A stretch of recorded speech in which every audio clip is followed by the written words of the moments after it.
Mu mawulire ge tulinawo bwe twogerera ng'embeera mu ggwanga erya Uganda eyongedde okutabuka etandise okutiisa abamu ku bannabyabufuzi era nga wenjogerera bangi badduse beegasse ku Robert Kyagulanyi Ssentamu mu ggwanga erya Amerika, abalala baddukidde mu ggwanga lya Germany, abalala baddukidde mu ggwanga erya Bungereza n'amawanga amalala, naye nga wenjogerera mu ggwanga erya Uganda bannabyabufuzi beeyongedde okuwera abadduse nga badduka embeera y'ebyobufuzi, embeera ya insecurity na buli kimu ekigenda mu maaso mu ggwanga erya Uganda nga bw'ozze ng'okiwulira. Gye buvuddeko eggwanga lya Amerika lyateeka Uganda ku level 4 travel advisory, era obanga obadde ogoberera bino twabikugamba nga kino kiba kitegeeza do not travel. Eggwanga lya Amerika lyalabula abatuuze baalyo okulinnya ekigere kyabwe mu ggwanga erya Uganda. Kakati wenjogerera ebintu bitandise okuba nga bisajjuka, bannabyabufuzi bongedde okuba nga balaga ekifaananyi kino nti ddala mu Uganda embeera kituufu bwetyo bweri, ng'ovudde ku bantu abawambibwa, ng'ovudde ku bantu ababbibwa mu kiro, abakubibwa bu pavers n'ebintu ebirala. Wenjogerera nga mu ggwanga erya Uganda kati ensi yonna ekimanyi nti Uganda teri safe, okusinziira ku sources ez'enjawulo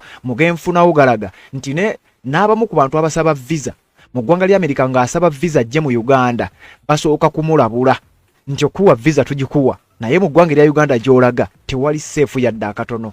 Kakati abasinga obungi ne basalirawo awo ne bakyusa ebirowoozo byabwe, abalala ne bajja mu ggwanga erya Uganda. Twalabako Robert Kyagulanyi Ssentamu yavaayo n'akakasa kyagenzeeko bweru wa ggwanga olw'embeera eyo nga bwe ngikunnyonnyodde, ne bwe twogerera na buli kati takomangawo. Kakati wuliriza, abamu ku bazze atambula nabo Dr. Lina Zedriga kimaze okuba nga kikakasibwa okusinziira ku sources zennina, yadduse dda mu ggwanga erya Uganda, ali mu Exile era nga kigambibwa yandiba nga ali mu ggwanga lya Amerika, ng'eyo gy'ayolekedde asisinkane mukama we Robert Kyagulanyi Ssentamu n'abantu abalala ab'enjawulo abadduse mu ggwanga erya Uganda. Kakati njagala tutambule mpola. Robert Kyagulanyi Ssentamu ali mu ggwanga lya Amerika. Lina Zedriga asuubirwa okubeera nga naye yaddukidde mu ggwanga lya Amerika. Munnamateeka Aaron Kiiza naye yadduse mu ggwanga erya Uganda okusinziira ku sources zennina zindaga nti Aaron Kiiza yandiba nga yadduse era nga asuubirwa okubeera nga ali mu ggwanga lya Bungereza, yandiba nga gye yeekwese musajja wattu olw'embeera ezibadde nga zitambula mu ggwanga erya Uganda. Kakati ku bano kwe tugatta Ibrahim Ssemujju Nganda, obukadde kano ayogera agambibwa okuba nti akyali mu ggwanga erya Saudi Arabia, wabula nga kigambibwa okuba nti awo nawo yandiba nga agenda kuvaawo essaawa yonna. Simanyi oba naye agenda kwegatta ku Robert Kyagulanyi Ssentamu mu Amerika, oba agenda genda mu ggwanga lya Bungereza oba mu mawanga amalala, naye nga kimaze okukakasibwa nti embeera eri mu Uganda y'eri mu kuleetera abantu bano ogenda maaso n'okuba nga badduka mu ggwanga lyabwe, era kigambibwa okuba nti kino kisiiga ekifaananyi ekiyinza okuba nga kyolekedde eggwanga erya Uganda mu kaseera akatali keewala, kiyinza okuba nga si kya bulijjo oluvannyuma lw'okuba nti n'abamu ku bali mu buyinza batandise okubeera nga balabulwa. Eggwanga lya Amerika n'amawanga amalala gatandise okulabula abali mu buyinza obw'eggwanga erya Uganda. Kakati wuliriza, ng'ovuddeko ku bannabyabufuzi abawambibwa nga Erias Lukwago n'abalala bali mabega w'emitayimbwa. Kakati kigambibwa nti neeno insecurity egenda mu maaso mu ggwanga erya Uganda. Mwalabye King Saha ng'akwatibwa, byonna ebyabaddewo mwabirabye. Mwalabye abazannyi b'omupiira ku ggwanga erya Uganda, national team oli yali wa rugby yattibwa. Ekyo kyongera okusiga ekifaananyi nti lino eggwanga teriri safe. Kapiteeni wa kirabu ya Villa yattiddwa newankubadde nga bano bazze bakwatibwa, kyongera okusiga ekifaananyi nti Uganda teri safe yadde akatono. Kyokka ekyewuunyisa kati ate ku bino ebikolobero ebikolebwa ababbi nga bakolebwa kwegamba nga bali mu ggwanga lya Uganda, kati ate kwe bagasse embeera y'ebyobufuzi ezeetambulira mu ggwanga lya Uganda okuviira ddala mu kalulu ka 2021 embeera ezze yeeraga amawanga gazze galabula abantu baago n'engeri endala zonna okulaba nga abantu tebajja mu ggwanga lya Uganda bwe kiba kisoboka olw'embeera nga zino ezigenda mu maaso n'okuba nga zibeerawo. Kakati abantu bano ngenda kutwala omu ku omu nkutegeeze nkugambye lisiti y'abakakasiddwa nti bafulumya eggwanga erya Uganda. Abamu baafuluma dda, abalala bafulumya akalulu ka 2026 kawedde. Kakati omuwendo guweze nga ba senior political opposition political leaders kuliko Robert Kyagulanyi Ssentamu, president w'ekibiina ekya National Unity Platform ali mu ggwanga lya Bungereza, kuliko Ibrahim Ssemujju Nganda, secretary general wa PFF ateeberezebwa okuba nti essaawa yonna yandiyingira eggwanga lya Bungereza wabula nga ali mu Saudi Arabia mbu wenjogerera. Dr. Lina Zedriga, deputy president w'ekibiina kya National Unity Platform, maaso awo ngenda nakuwa akatambi. Kigambibwa nti Lina Zedriga yandibanga n'okuva ku bwa president, acting president, yandibanga tebaakyusa mukyuse.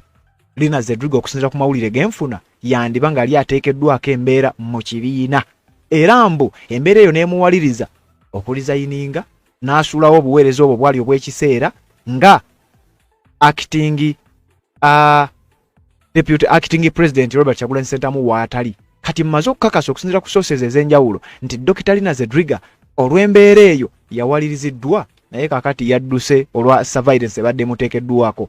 Robert Kayingo ono agambibwa okuba nti yabadde president wa Uganda Federal Alliance, agambibwa okuba nti naye ali mu ggwanga lya Germany era nga naye ekyamuddusa mbeera ya byabufuzi mu ggwanga lya Uganda. Aaron Kiiza naye ateekeddwa ku listi yandibanga ali mu ggwanga lya UK, ono munnamateeka gwe mwalabako eyateeka embeera mu kkooti. Isaac Semakadde oyo mukimanyi bulungi nnyo ateeberezebwa okubeera mu ggwanga lya Canada. Stella Nyanzi kwogatta ba Stella Nyanzi bakakwenzalukira bashaija. Nicholas Opio ono celebrated human rights lawyer era nga yennannyini kibiina yennannyini NGO emanyiddwa nga Chapter 4 Uganda. Kigambibwa okuba nti naye obuddabu obulamu bwe bwali mu kaseera kakazigizigi era mbu naye yadduka dda mu ggwanga erya Uganda olw'embeera egenda maaso n'okubanga efaanana bw'etyo. Bannayuganda bongedde okuba nga badduka ekintu ekitadde olunkenke mu bigenda maaso mu Uganda okwetolola ensi yonna. Kakati bakugamba bw'oba ogenda mu ggwanga erya Uganda sooka weetegereze nnyo nga tonnaba kusalawo Uganda we tutuuse. Ng'oggyeko okuwamba kwa bannabyabufuzi nkugambye waliwo ne bino ebikolobero ebigenda bikolebwa. Abasambi ba national team batuukira okuttibwa ng'omuntu abasse kumubbako kasimu oba kumubba kumunjagako kasente kayinamu. Kyongera okulaga nti eggwanga teriri seefu yadde akatono. Kati abali kulembera bateekeddwa ku nninga either batereeze embeera y'eggwanga nga bw'etambula oba si kyo ebitongole eby'amaanyi byavuddeyo dda okutandika okugenda maaso n'okubanga bawandiika ebiwandiiko ebitali bimu za lipoota namutayiika zitandise okugenda maaso n'okubanga zifuluma ng'oggyeko eggwanga lya Amerika okuteekawo level 4 travel advisory n'amawanga amalala gatandise okubanga googera ebiwandiiko tubadde tubikusomera ebbanga lyonna obanga obadde ogoberera. Amnesty International baavayo ne bagenda maaso n'okubanga boogera ku nsonga n'embeera nga bwegenda maaso mu ggwanga erya Uganda. Federation International Powerless nabo bagenda maaso n'okubanga bawandiika. Ekitongole nga Human Rights Watch bawandiika kitegeeza wano kooti y'ensi yonna ne United Nations ekitongole ky'amawanga amagatte baba balondoola bagoberera era bamanyi butereevu nnyo ebigenda maaso mu ggwanga erya Uganda ng'abakulu abali mu mitambo gya bino nabo bateekeddwa ku nninga balabuddwa ekiyinza okuddirira kiyinza okuba nga si kya bulijjo. Amawanga amalala geegasse ku Amerika okulabula abatuuze baabo nti bw'oba ogenda mu ggwanga erya Uganda tetukugaana genda tewaliwo tteeka likummisa visa naye genda ng'okimanyi byonna ebinaddirira ery'eggwanga teriri seefu ebinaddirira ffe tetwagala kumanya tukulabudde nga tonnaba kubanga ogendayo eggwanga lya Uganda teriri seefu. Kakati obunkenkene bweyongera kakati gwampuliriza njagala ogende mu comment section ombuulire olowooza lwaki ebintu nga bino byapeninga mu ggwanga erya Uganda ate kiki ekiyinza okuba nga kiddako. Nga obadde ogoberera bino twabikugamba nga kino kiba kitegeeza do not travel. Eggwanga lya Amerika lyalabula abatuuze baalyo okulinnya ekigere kyabwe mu ggwanga erya Uganda. Kakati wenjogerera ebintu bitandise okuba nga bisajjuka. Bannabyabufuzi bongedde okuba nga balaga ekifaananyi kino nti ddala mu Uganda embeera kituufu bw'etyo bw'eri. Ng'ovudde ku bantu abawambibwa, ng'ovudde ku bantu ababbibwa mu kiro, abakubibwa bu pavers n'ebintu ebirala. Wenjogerera nga mu ggwanga erya Uganda kati ensi yonna ekimanyi nti Uganda teri safe. Okusinziira ku sources ez'enjawulo mugenfunawo galaga nti n'abamu ku bantu abasaba visa mu ggwanga lya Amerika ng'asaba visa ajje mu Uganda basooka kumulabula nti okuwa visa tugikuwa naye mu ggwanga erya Uganda gy'olaga tewali safe yadde akatono.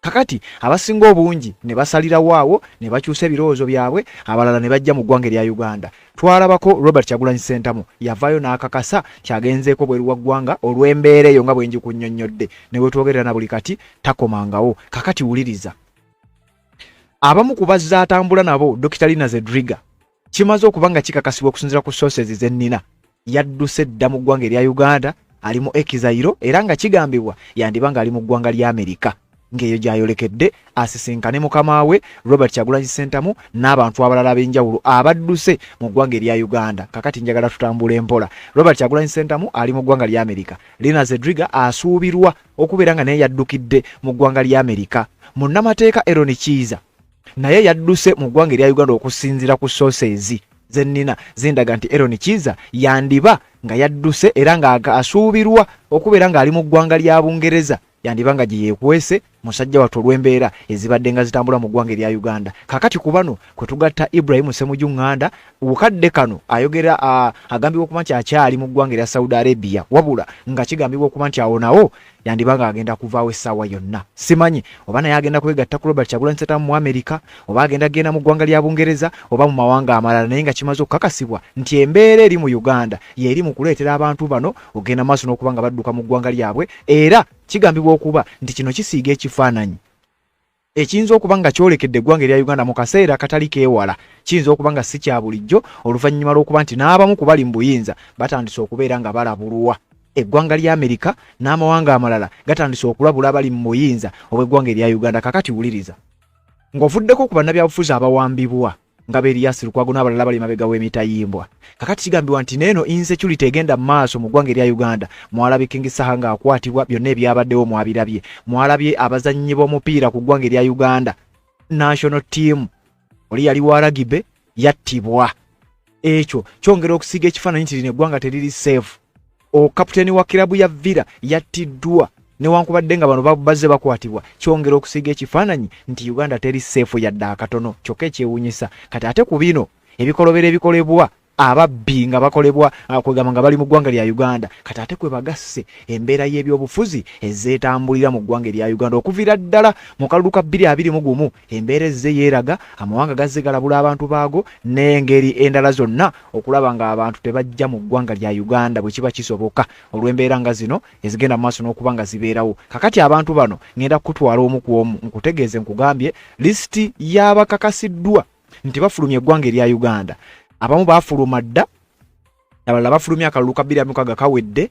Kakati omuwendo guweze nga ba senior political opposition political leaders kuliko Robert Kyagulanyi Ssentamu, president w'ekibiina ekya National Unity Platform ali mu ggwanga lya Bungereza, kuliko Ibrahim Ssemujju Nganda, secretary general wa PFF ateeberezebwa okuba nti essaawa yonna yandiyingira eggwanga lya Bungereza wabula nga ali mu Saudi Arabia mbu wenjogerera. Dr. Lina Zedriga, deputy president w'ekibiina kya National Unity Platform, maaso awo ngenda nakuwa akatambi. Kigambibwa nti Lina Zedriga yandibanga n'okuva ku bwa president, acting president, yandibanga tebaakyusa mukyuse. Lina Zedriga okusinziira ku mawulire genfuna yandibanga ali ateekeddwako embeera mu kibiina, era mbu embeera eyo n'emuwaliriza okulizayininga n'asuulawo obuweereza obwo bwali obw'ekiseera nga acting deputy acting president Robert Kyagulanyi Ssentamu waatali. Kati mmaze okukakasa okusinziira ku sources ez'enjawulo nti Dr. Lina Zedriga olw'embeera eyo yawaliriziddwa, naye kakati yadduse olwa surveillance ebadde muteekeddwako. Robert Kayingo ono agambibwa okuba nti yabadde president wa Uganda Federal Alliance, agambibwa okuba nti naye ali mu ggwanga lya Germany era nga naye ekyamuddusa mbeera ya byabufuzi mu ggwanga erya Uganda. Aaron Kiiza naye ateekeddwa ku lisiti yandibanga ali mu ggwanga lya UK, ono munnamateeka gwe mwalabako eyateeka embeera mu kkooti. Isaac Ssemakadde oyo mukimanyi bulungi nnyo ateeberezebwa okubeera mu ggwanga lya Canada. Stella Nyanzi kwogatta ba Stella Nyanzi bakakwenzalukira bashaija. Nicholas Opio ono celebrated human rights lawyer era nga yennannyini kibiina yennannyini NGO emanyiddwa nga Chapter 4 Uganda. Kigambibwa okuba nti naye obuddabu obulamu bwe bwali mu kaseera kakazigizigi era mbu naye yadduka dda mu ggwanga erya Uganda olw'embeera egenda maaso n'okuba nga efaanana bw'etyo. Bannayuganda bongedde okuba nga badduka ekintu ekitadde obunkenge mu bigenda maaso mu Uganda okwetoolola ensi yonna. Kakati bakugamba bw'oba ogenda mu ggwanga erya Uganda sooka weetegereze nnyo nga tonnaba kusalawo Uganda we tutuuse. Ng'oggyeko okuwamba kwa bannabyabufuzi nkugambye waliwo ne bino ebikolobera ebigenda bikolebwa. Abasambi ba national team batuukira okuttibwa ng'omuntu abasse kumubbako kasimu oba kumubba kumunjagako kasente kayinamu. Kyongera okulaga nti eggwanga teriri seefu yadde akatono. Kati abali kulembera bateekeddwa ku nninga either batereeze embeera y'eggwanga nga bw'etambula oba si kyo ebitongole eby'amaanyi byavuddeyo dda okutandika okugenda maaso n'okuba nga bawandiika ebiwandiiko ebitali bimu za lipoota namutayiika zitandise okugenda maaso n'okuba nga zifuluma ng'oggyeko eggwanga lya Amerika okuteekawo level 4 travel advisory n'amawanga amalala gatandise okuba nga googera ebiwandiiko tubadde tubikusomera ebbanga lyonna oba ng'obadde ogoberera. Amnesty International baavaayo ne bagenda maaso n'okuba nga boogera ku nsonga n'embeera nga bwegenda maaso mu ggwanga erya Uganda. Federation International Powerless nabo bagenda maaso n'okuba nga bawandiika bawandiika ekitongole nga Human Rights Watch bawandiika kitegeeza wano kooti y'ensi yonna ne United Nations ekitongole ky'amawanga amagatte baba balondoola bagoberera era bamanyi butereevu nnyo ebigenda mu maaso mu ggwanga erya Uganda abali mu mitambo gya bino nabo bateekeddwa ku nninga balabuddwa ekiyinza okuddirira kiyinza okuba nga si kya bulijjo amawanga amalala geegasse ku Amerika okulabula abatuuze baabo nti bw'oba ogenda mu ggwanga erya Uganda tetukugaana genda tewaliwo tteeka likummisa visa naye genda ng'okimanyi byonna ebinaddirira ery'eggwanga teriri seefu ebinaddirira ffe tetwagala kumanya tukulabudde nga tonnaba kubanga ogendayo eggwanga lya Uganda teriri seefu kakati obunkenkene bweyongera kakati gwampuliriza njagala ogende mu comment section ombuulire olowooza lwaki ebintu nga bino byapeninga mu ggwanga erya Uganda ate kiki ekiyinza okuba nga kiddako